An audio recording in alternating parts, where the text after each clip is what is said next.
This is episode 261 of That Shakespeare Life. Just like the work of William Shakespeare, That Shakespeare Life is supported by listeners just like you who sign up to be our patrons. Patrons get access to over 150 additional episodes of our show, not available on public listening platforms. Find out more and sign up today at patreon.com/thatshakespearelife. Hi, I'm Rosalind Knutson, a retired professor of English at the University of Arkansas at Little Rock. Another great method for studying the life of William Shakespeare includes listening to this. It's That Shakespeare Life with my friend Cassidy Cash.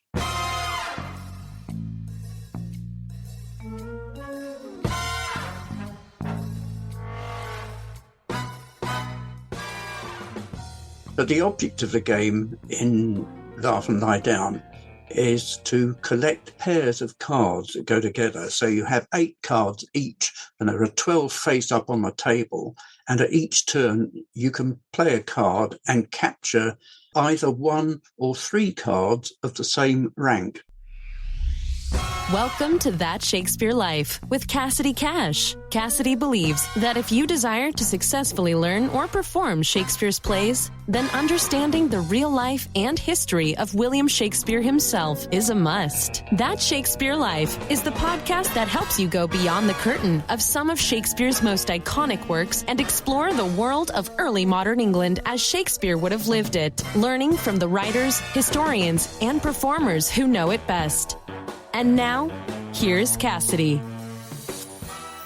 Happy birthday, William Shakespeare. It's Shakespeare's birthday this week, and to celebrate, we are going to play some card games. From Naughty and Maw to Laugh and Lie Down, card games were popular for Shakespeare's lifetime, with records from the court of King James and Elizabeth I outlining games played, losses incurred, and even insults traded between dignitaries all over the playing of card games. Shakespeare himself mentions a few of these games in his plays, including Naughty, Primrose, and Laugh and Lie Down.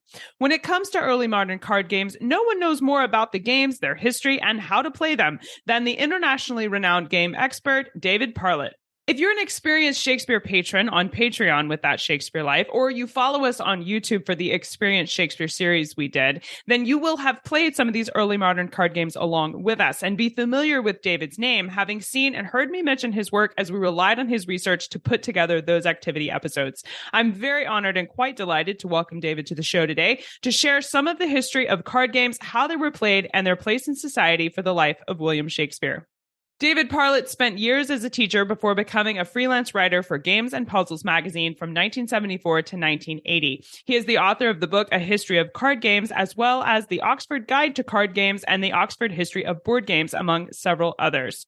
David invented a board game named Hare and Tortoise, first published in the UK in 1974, in Germany in 1978, and in 1979. The game received First Game of the Year award. Hare and Tortoise is still in print today, enjoyed by many around the world. David writes and runs his website games.uk, where he details the history and mechanics of several card games and board games from Shakespeare's lifetime, as well as for centuries before and after the Bard. We'll place links to David's work, his website, books, and other details on David and his research into card games in the show notes for today's episode.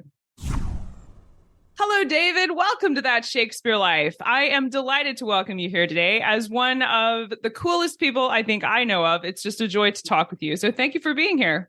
Thank you. Thank you for having me. It's rather enjoyable. I very rarely get asked about something that's so interesting. The history of card games is fascinating. And one of the things that we've come up with on our show several times is I've read that French cards were particularly popular in Shakespeare's lifetime, and that starting in the 15th century, French manufacturers assigned to each of the court cards names taken from history, the Bible, and mythology. Now, that meant when you were playing a game, the face cards, as we call them today, or at least here in the US, would often represent real people. For example, there are rumors that Elizabeth of York had appeared 8 times on every pack of cards in England for nearly 500 years. And there's another rumor that the Queen of Hearts represents Anne Boleyn, the second wife to Henry VIII. David, I'm sure that you can confirm or refute these specific rumors for us. And I wonder if there were any instances where particular card games were so closely aligned to the actual people because of the cards they represented that it might have been considered treasonous or even dangerous to play certain card games in public. Well, to answer your last question first, not that I know of. I can't imagine that would be the case because I don't think anybody would regard them as portraits of the people concerned. And you've covered quite a lot of topics in your introductory question. For example, you said that you understand that French cards were particularly popular. That's not quite the way I'd put it. The fact of the matter is that England first acquired playing cards from France, and naturally they used French playing cards with French suit symbols and so on. And these French suit symbols didn't develop until the end of the 14th century. So in Shakespeare's day, we're talking about 16th century cards, not 14th. But they were popular because they were available. There were English card makers as early as the 14th century, but because cards first came in from France and there was a good trade with, as far as the French were concerned, we used cards that were of the so-called Rouen design, which of course Rouen is in the north of France, so it's the nearest trading place with southern England. What was the next bit? It was about whether or not the individual cards actually represented historical figures. Like I mentioned a couple of rumors that I've read about Elizabeth of York and Anne Boleyn being represented on the cards, and you suggested they wouldn't have been considered portraits, but were they at a local level considered representatives of real people? No, I don't think so. In fact, the portraits, the pictures, the original images of the kings and queens were not associated with any people, mythical or real. The card makers happened to put the names on them. I can think of a possible reason why they started doing that, and it only occurred to me today. It may be because English card games of that period were very much influenced by tarot games, which were invented in the early 15th century. Now, tarot cards, as you probably know, most people nowadays only know them as fortune-telling and occult cards, but they were originally designed as a card game. It was a separate pack of cards from the playing cards that we have. And on the various characters on those had names. And I think the idea of putting names on cards came from tarot cards, and ordinary playing card manufacturers thought it would be more fun if they attached names to the kings and queens of the cards that we were using. But as I say, I only thought of that today. So I haven't got any references to back me up on it. So would it have been more historically accurate for anyone trying to recreate a card game from Shakespeare's lifetime to use a 15th century French deck of cards rather than a 17th century English deck? No, it was in the late 1400s, so it was the late 15th century that the French developed their final design of cards. But by the time of Shakespeare, there had been such an influx of French cards that English card manufacturers requested the King, Henry VII at that time, to impose restrictions on their import. But we don't know very much about cards produced by English makers before about the middle of the 17th century or the early 17th century. So it's just that they were the cards that happened to be around, and you're not going to, if you're actually keen on playing cards, you're not going to bother about where they came from or what they represent. So I guess they didn't necessarily collect decks of cards the way I do at my house. No, I shouldn't think they do. No, I think they were probably too expensive to do that. We have multiple records of kings and queens playing at, losing at, and causing issues over the playing of cards. But were playing cards a luxury for the elite in England, or would card games have been played in regular everyday households as well? They would have been played in the landed gentry and the aristocracy as well as the courts. And from there, of course, they would have trickled down. If you were a family that played cards and you got your expensively produced cards and they got worn out or something got missing or spoilt, and you could afford to buy another pack, then they probably trickled down to the servants and so on. But in any case, playing cards in those days, I think we have to remember, was more of an urban pastime than a rural one. In the sticks, so to speak, people who like to gamble would have preferred playing dice games and perhaps backgammon as well. Let's look at some specific card game references that come up in Shakespeare's plays. In his play, Two Noble Kinsmen, Act 2, Scene 1, Emilia is talking with a woman. She says, "I am wondrous merry-hearted. I could laugh now." And the woman replies, "I could lie down, I am sure." I've read this as a reference to the game Laugh and Lie Down. David, can you tell us more about the game Laugh and Lie Down and what we should know about the history of that game when we see it come up as a joke here in this play? Yeah. Yeah, it's quite interesting because it belongs to a family of games which otherwise is unknown in England and still isn't played much. It's related to the game that's played in America, Casino, not much played over here, which in turn is an Italian game. But the object of the game in Laugh and Lie Down is to collect pairs of cards that go together. So you have 8 cards each, and there are 12 face up on the table. And at each turn, you can play a card and capture either 1 or 3 cards of the same rank. And in that way, you gradually build up pairs of cards and 4 of a kind of cards. Eventually, there came a point at which you didn't have any cards left in your hand to match any on the table. At that point, you had to throw the remainder of your cards at the table where they became part of the collectibles, so to speak. And when you did that, that was called lying down or laying down, and people would laugh at you, and that's why the laughter came in. I should say, incidentally, that I've never really decided whether to refer to it as laugh and lie down or laugh and lay down, because actually you lay your cards down. You don't lie them down. But no doubt there was a lot of punning going on there, quite apart from the fact that even today, or perhaps especially today, most people don't seem to know the difference between lay, lie, laid, lain, lied, and so on. And the lie down bit obviously had some sort of sexual connotation. So that probably explains the Shakespearean reference in that case. Making all kinds of jokes for us there. And it's interesting that we have to be at least somewhat educated in grammar to understand it today. So that's impressive. I must say, it just sort of flows better to say laugh and lie down than laugh and lay down. I agree.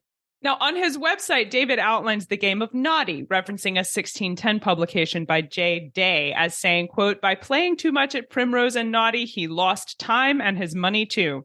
End quote. Shakespeare references the game of Naughty specifically in his play Two Gentlemen of Verona, when Proteus says, quote, "That set together is naughty," end quote. David, what records do we have about this game, and do we know how it was intended to be played?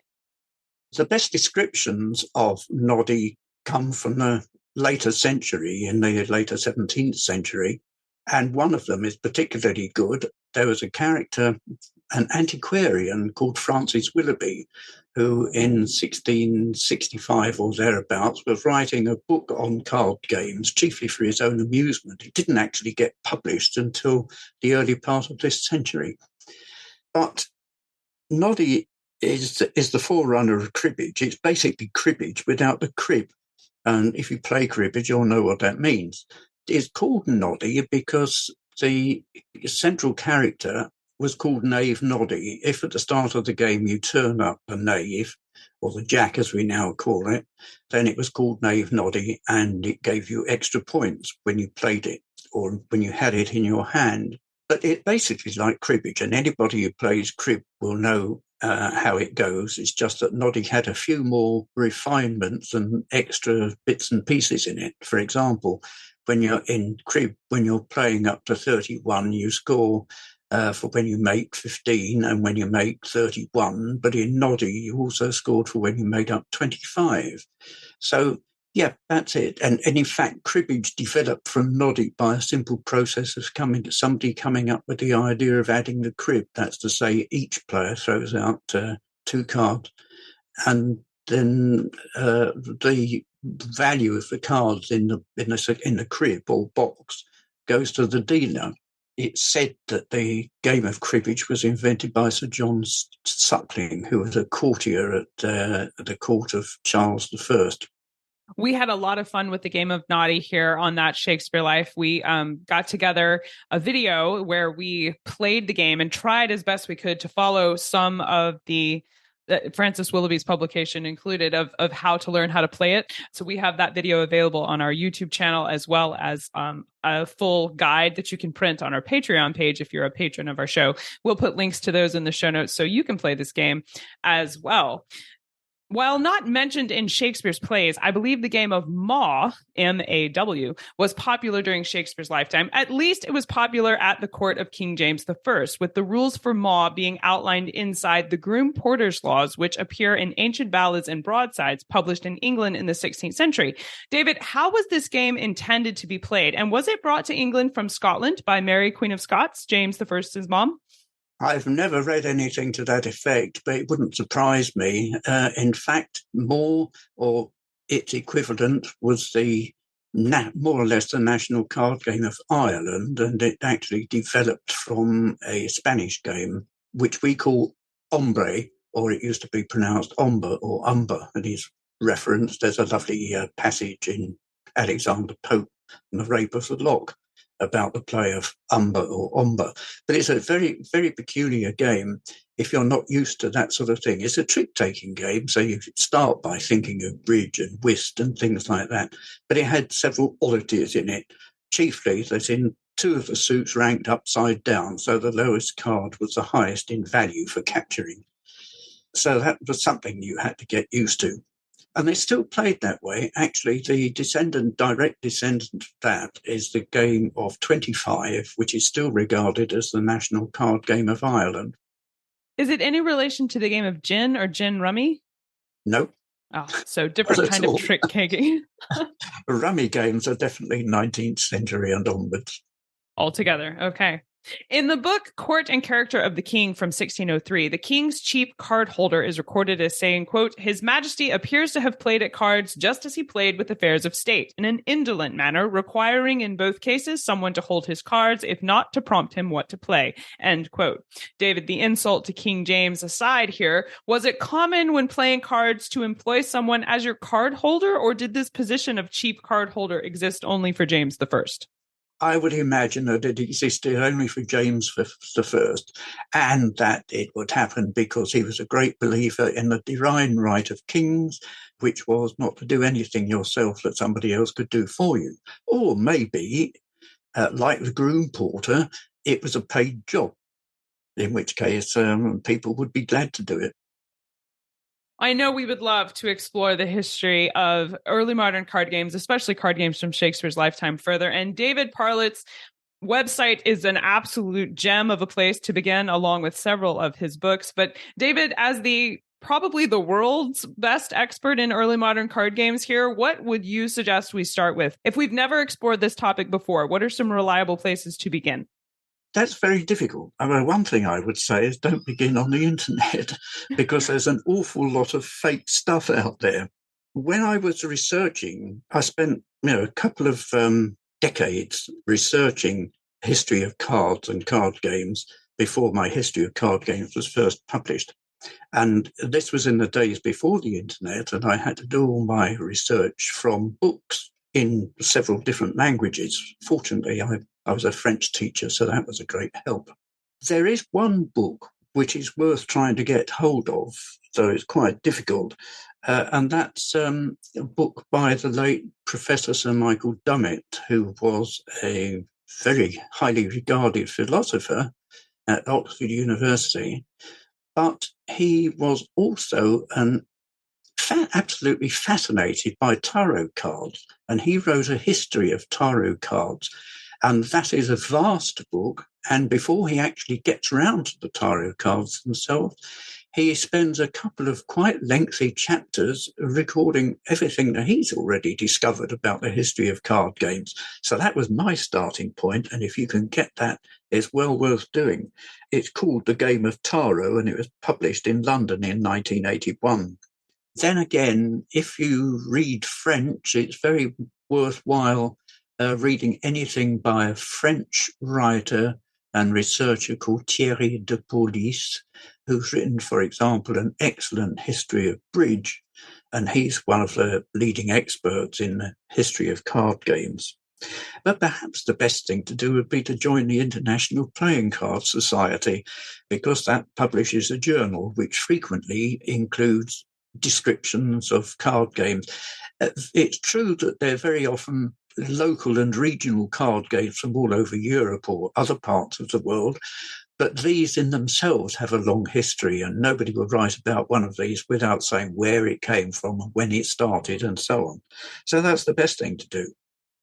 Those are excellent resources. Thank you so much for suggesting them. We will place links to these where you can get book copies, or of course, your local library is a great place to begin and take a list of these authors and titles, and they can help you find places to read them as well. David, we ask everyone this next question here at That Shakespeare Life, and that's, what's the one book you would take with you on a deserted island? My friends in England tell me I'm supposed to allow you the complete works of Shakespeare and a copy of the Bible. So your choice would be in addition to those. Well, I don't think I would take any fiction with me, because it would eventually wear itself out. And in fact, being a member of the Religious Society of Friends, I would actually take a book called Quaker Faith and Practice, which is full of extracts of writings from Quakers from the past 350 years. I think I'd get a lot from that. I think that is an excellent selection for your desert island choice. So what's next for you? What are you working on now that you're excited about? Well, I'm excited about something which I will probably never finish, because I'm getting on in years now, but I've been collecting a lot of information for. On my website, you will find somewhere an article that a paper that I presented once, trying to understand where games originated and how they developed as a human activity. Now, I've read a tremendous amount of anthropology in order to do this. And I'm taking as my starting point the fact that all intelligent animals play games or engage in activities which we can class as playing games. And since mammals and birds and so on do this, it seems to me obvious that precursors of the genus Homo must have done the same thing. I want to know what they were playing thousands of years ago. So I've been collecting a vast amount of information relevant to that subject. But I can't really see myself ever finishing it, but it's something I think about a lot. That sounds like a fascinating subject to explore, and I know you're going to enjoy it. David Parlett, thank you so much for being here today, sharing with us this fascinating history of early modern card games and helping us understand better the kinds of cards and card games that were being played in Shakespeare's lifetime. It's an honor to speak with you, and I thank you for being here. Thank you very much, Cassidy. If you enjoyed the show today, be sure to let us know about it. Leave us a comment and a rating on the platform you're listening from today. If you'd like to see some visual history that coordinates with the card game history you're learning about today, including pictures of some of the French playing cards that we talked about, especially those Rourin designs, as well as some of the documents, archival history, and primary documents that we have for James I and how we know some of the games that he played, those Groom Porter's laws, all of this stuff is packed into the show notes for today's episode, along with more details on David's books and some of the resources that he recommends you check out if you want to learn more about the history of 15th to 17th century card games. You can find all of these things at CassidyCash.com/episode 261. That's CassidyCash.com/EP261. If you enjoy playing early modern card games and you like diving into Shakespeare's lifetime and really trying out pieces of this history for yourself, then you should check us out on Patreon. Our Experience Shakespeare tier on Patreon is specifically designed around a set of 12 activity kits that we've created that walk you through games, recipes, and crafts straight from the life of William Shakespeare, including the game of Naughty, the game of Maw, and the game of Laugh and Lie Down. There are activity kits there that have a video you can watch that show you how the game is designed to be played. And then there are accompanying printables. So you'll have a supply list and a step-by-step instruction list, along with a bonus history guide for the specific games. Find these things along with all of our back catalog information for our patrons, all at patreon.com/thatshakespearelife. It's patreon.com/thatshakespearelife. That Shakespeare Life is researched and produced by me, Cassidy Cash. Our audio engineer is Gary Mayholm. That's it for this week. Thank you for listening. I'm Cassidy Cash, and I hope you learned something new about the Bard. I'll see you next time. Bye-bye. Thank you for listening to That Shakespeare Life. As always, the best conversations happen after the episode over at CassidyCash.com. Become a part of a vibrant Shakespeare conversation by adding your voice over at the website. Until next time, remember, when you want to know William Shakespeare, you have to go behind the curtain and into That Shakespeare Life.